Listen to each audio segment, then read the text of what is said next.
Hello, I am Dr. Nayan. You are watching Biodesk. Today, in this session, we shall discuss some important characters considered in classification. During classification of organisms, several characters are considered. These are also called characteristics. One of the important character, body organization. Body organization means body makeup or building pattern of the body. Different organisms found in our locality are with different types of body. According to the building pattern of the body, different organisms are divided into different categories. One of the simplest category, we say protoplasmic level. In this case, body is not differentiated into different cells, and the protoplasm of the body performs all life activities. Examples are unicellular organisms. They belong to the phylum Protozoa. We can say protozoans have protoplasmic level of body organization. Remember, amoeba. It is the member of phylum Protozoa. In this case, there is no cell inside the body. Inside the body, we see nucleus, cytoplasm and other structures, collectively called protoplasm, which is the physical basis of life. And amoeba or paramecium-like organisms have least developed body called protoplasmic grade of body organization. A little more developed than this is cellular level. In this case, the body consists of various cells but not differentiated into tissues. Tissues absent. The different cells are just the collection inside the body. Examples are sponges, the members of phylum Porifera. In case of cycon, Euspongia, the body is made up of a large number of cells, but here tissues or organs not developed. A little advanced body is called cell tissue level. Coelentrates are the examples of this type of body organization. In this case, the cells of the body differentiated into tissues, but organs are still not developed. Hydra and jellyfish are the examples of phylum Coelentrata. They have cellular grade of body organization. The next level of body called tissue organ level. In this case, different cells are united to form tissues and tissues unite to form organs. So here organs are developed, but organ systems is still not developed. How can we define this? We say the body consists of various tissues and organs which perform the activities of the body. Organ systems are still not developed. Examples are flatworms, the member of phylum Platyhelminthes. And the higher level called organ system grade or organ system level. The members of Nemathelminthes to chordates, which include annelids, arthropods, mollusks, echinoderms also. They all have organ systems in their body. The body consists of various tissues, organs and organ systems like digestive system, respiratory system. These perform the different activities of the body. So organ system level of body organization can be considered as highest level of the body. Next, Let us see some terms related with habitat of the organisms. Habitat means place of living.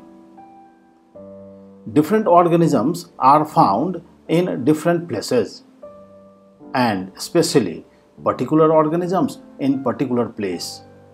That is why to indicate their habitat, several terms are used in classification. One of the simple term, aquatic. Organisms which live in water are called aquatic organisms. Fishes, dolphin, seahorse, these are all aquatic. Amoeba, paramecium, hydra, they are aquatic organisms. And depending upon the nature of water, organisms are said to be of two different categories. Two main categories of aquatic organisms are freshwater organisms and marine organisms.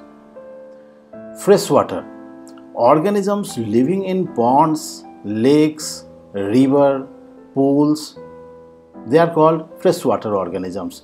Examples are hydra, labio, freshwater organisms.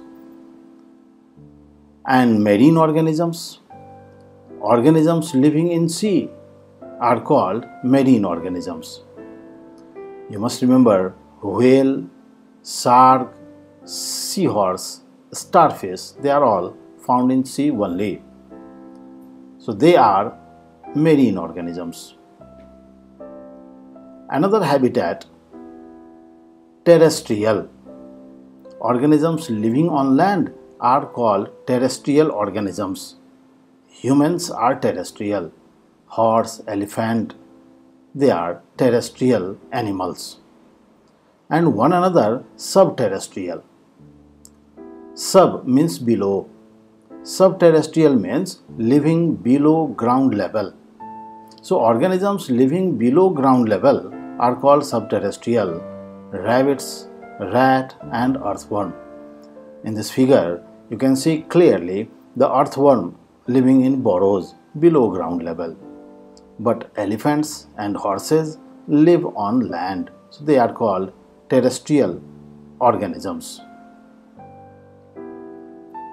Some other habitats are aerial, arboreal. Aerial organisms are those organisms that can fly. They spend most of the time in air. So flying animals can be termed as aerial animals. Examples are birds, bats, etc. However, some other organisms are there which are suited for living on trees. So organisms living on trees are called arboreal. Examples include monkeys, squirrel. Now come to another topic, that is about habit. Habit means nature or mode of living. Different organisms have different types of habit. This includes moving habit, living habit, breeding habit, and so on. Related to habit of organisms, we see one of the important terms, sedentary. Often asked in exam, sedentary. Sedentary organisms are those organisms that do not move and remain fixed at one place. Green plants are sedentary. Cycon, Euspongia are sedentary. They do not move. They remain fixed at one place. So members of phylum Porifera are all sedentary. Some other animals are also there which are kept under sedentary category. Cursorial. Cursorial organisms are those organisms which can run fast. In short, we can say fast running animals are called cursorial. These include horse and leopard-like creatures. One another habit of organisms called solitary. Organisms which live singly or alone, they are called solitary. Examples are hydra, earthworm, paramecium. So lower organisms are usually found with solitary habit, but some other organisms are there which live in large groups. They are called colonial. Colonial organisms include volvox, obelia, honeybee, ants, termites. They are colonial. Related with feeding habit, we see the use of two main terms, autotrophic and heterotrophic. Autotrophic or holophytic. These are self-nourishing organisms. Organisms that synthesize their food themselves are called autotrophic. All green plants are included in that. Green plants are autotrophic. Just opposite to this, heterotrophic. Heterotrophic are those organisms which obtain their food from others. So organisms that cannot synthesize their food themselves, obtain their food from others, are called heterotrophic organisms. And common examples, animals. Depending upon the feeding habit, different organisms are termed differently. One of the terms we see holozoic. In fact, heterotrophic organisms are of different categories, in which one is holozoic. Holozoic organisms are those organisms that feed upon ready-made organic substances.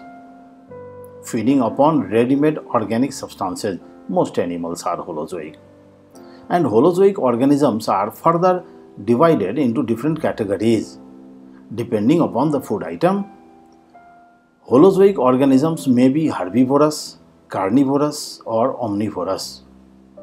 Herbivorous organisms are those organisms which feed upon plants or plant products. Example includes cow. Carnivorous organisms are those organisms which feed upon animals or animal products. Common examples, tiger, lion. And one another common group, omnivorous. Organisms feeding upon both plants and animals or their products are called omnivorous organisms. Examples are bear, humans. Heterotrophic organisms divided into different categories. One is holozoic, another saprozoic, one another parasitic. Saprozoic organisms, also called saprophytic, if the organism belongs to animal group, then called saprozoic, and if it belongs to plant group, then called saprophytic. Organisms that obtain their nourishment from dead and decaying organic substances are called saprophytic organisms or saprozoic organisms. From animal side, the example is earthworm. From plant side, it includes mushroom. And one another parasitic mode of nutrition.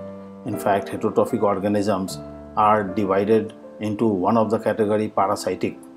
Parasitic organisms are those organisms that depend upon other organisms for their food and shelter both. So, parasitic organisms further divided into different categories. One is ectoparasite. A parasite that lives outside the body of its host is called ectoparasite. Example, mosquito. However, the parasite that lives inside the body of its host is called endoparasite. Tapeworm, roundworm are endoparasites.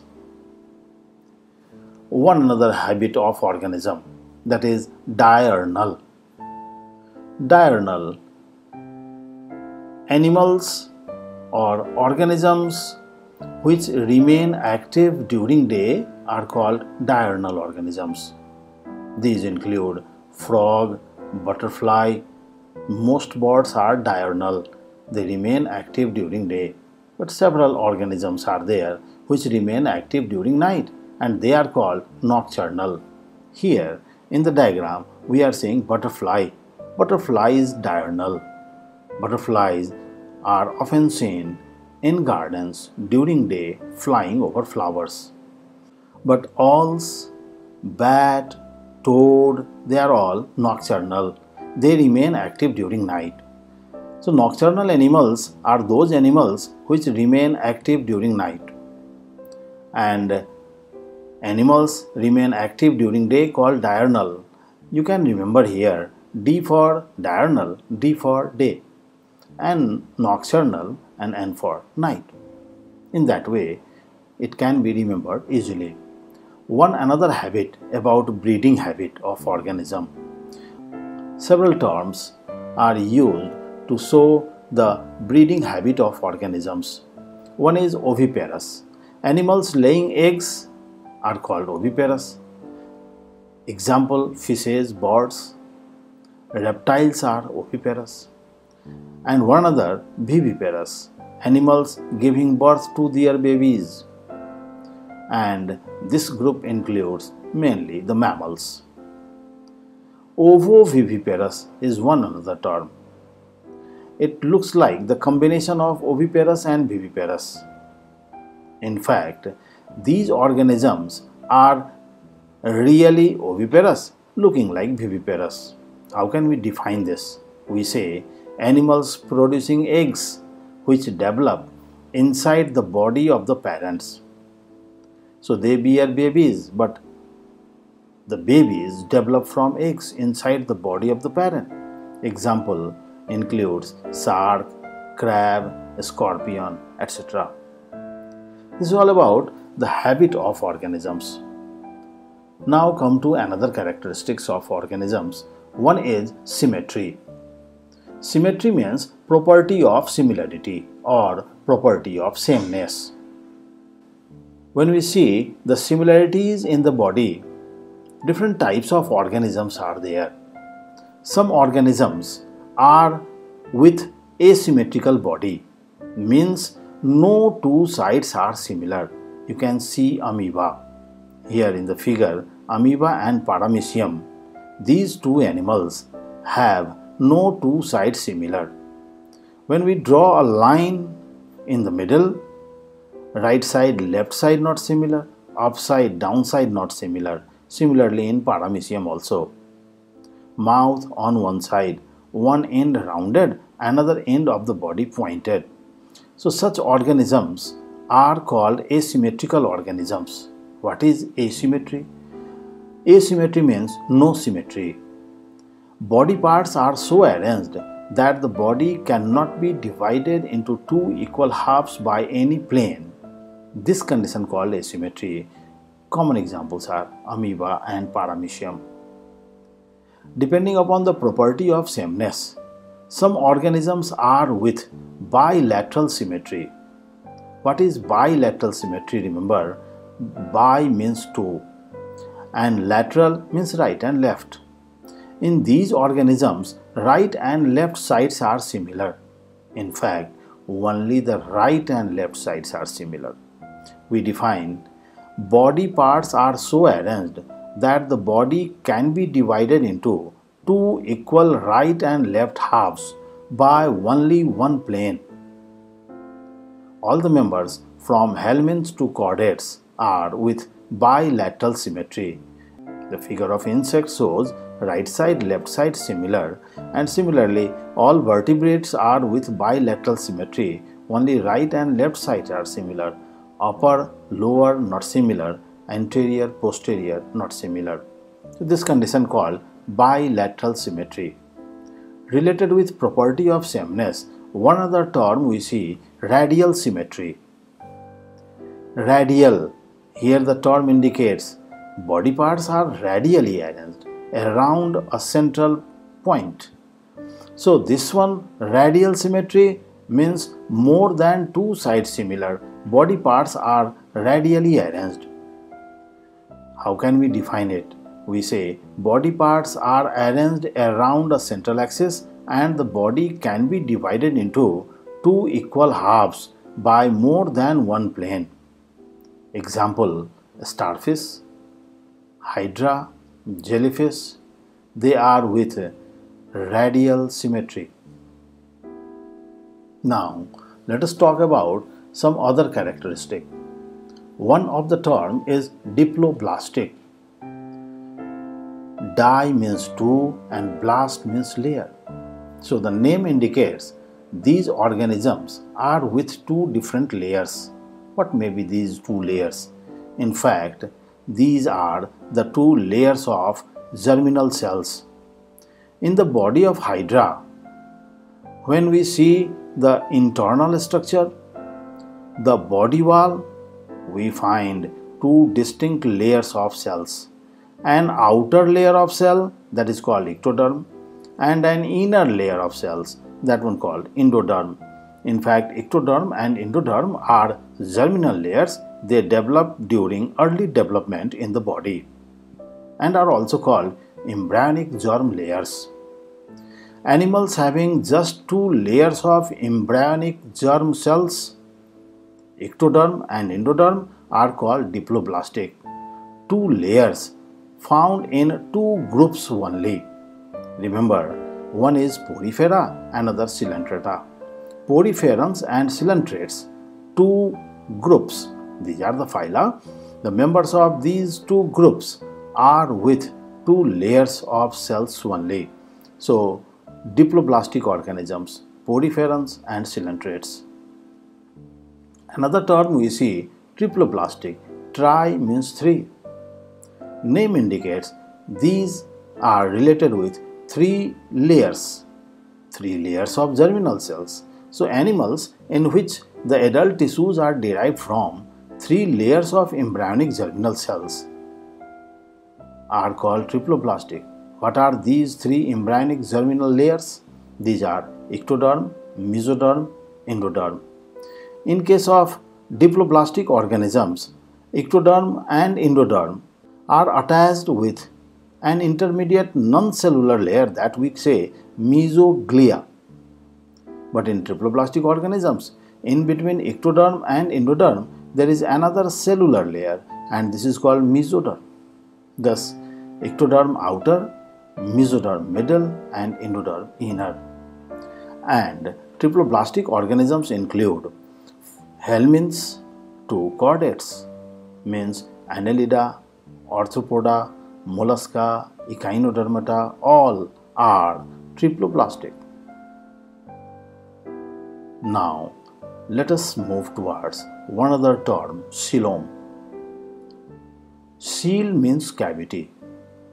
Coelom is the cavity found inside the body of animals. What type of cavity? In fact, inside body there are several cavities. The space around heart called pericardial space, a space around brain called cranial space. Here, coelom is the space inside the body that is present around alimentary canal. How can we define this? Coelom can be defined as the cavity inside the body of animals present in between the body wall and the alimentary canal. And this is lined by mesodermal cells on all the sides.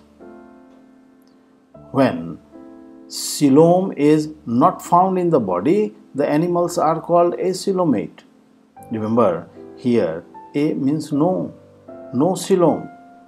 Animals with no coelom called acoelomate. And examples include flatworms, means the members of Platyhelminthes.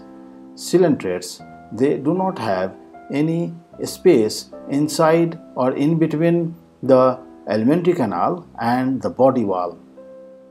In fact, in many flatworms, alimentary canal not fully developed. One other term we see, Pseudo Salome. Remember, pseudo means false. Animals having false body cavity are called Pseudo Salome, and these animals are the members of phylum Nemathelminthes. You can see in the diagram, here is the image of a roundworm. When the body is cut open, we see three distinct layers are there. One outer is the ectoderm, the inner is the endoderm. In fact, the inner layer, endodermal layer, is the wall of alimentary canal, and the space between the body wall and alimentary canal is there, present. But this space is pseudocele, false cavity. In fact, around this space, the mesodermal cells are on outside only. Mesoderms are not present inside the cavity. So this is not a true coelom, and this is termed as false coelom, animals as pseudo Salome. One other term we see, coelomate.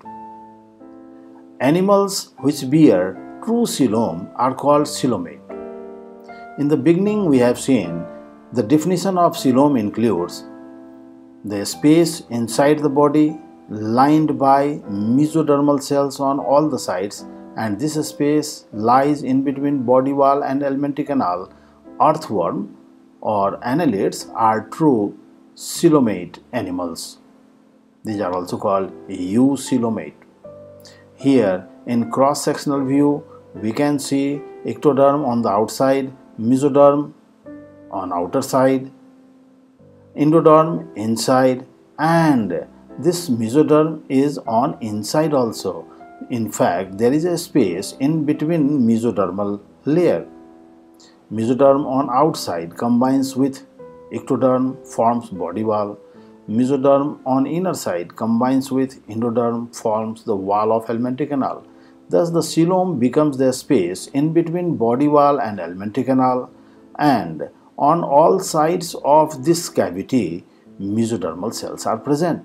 So earthworms or annelids are true coelomate animals, and not only earthworms. In fact, coelomate organisms are in annelids to chordates, means annelids, arthropods, mollusks, echinoderms and chordates all are coelomate organisms.